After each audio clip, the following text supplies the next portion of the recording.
আজকে যখন ওয়াসিম জাফরের একটা ঘরোয়া কেরিয়ার দেখি বা সবার একটা ঘরোয়া, ধোনির ঘরোয়া কেরিয়ারটা একটু আপস অ্যান্ড ডাউনস এর মধ্যে গেছে। মানে কখনো ইস্টার্ন জোনে চান্স পাচ্ছে, কখনো পাচ্ছে না। দেখো, এটার পেছনে যদি আমাকে কিছু বলতে হয়, এর পেছনে অনেক রাজনীতিও আছে। অ্যাসোসিয়েশনের কথা বলছি, নট দ্য পলিটিক্যাল লিডার। না না না, ক্রিকেটীয় রাজনীতি, ক্রিকেটের রাজনীতি, এটা যেটা এখনো চলছে। ব্যাপারটা হচ্ছে, আমি এটুকু বিশেষ করে, যে লোকটা যখন ট্যালেন্ট আছে তাকে সেখানে ইউটিলাইজ করা উচিত।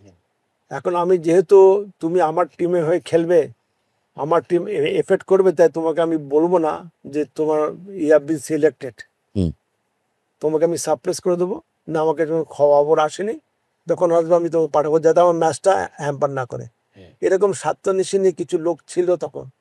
কিন্তু ব্যাপার হচ্ছে, যা ট্যালেন্টেড আছে, হয়তো কেউ কোনো মানে ক্রিকেটের রাজনীতিটা হয়তো ওটাকে সাপ্রেস করতে চাইছে, কিন্তু অনেক কিছু শুভাকাঙ্ক্ষী লোকও আছে যারা ওকে হেল্প করেছে এবং সময় মতো ওকে পৌঁছে দিয়েছে, without the help of the local authority.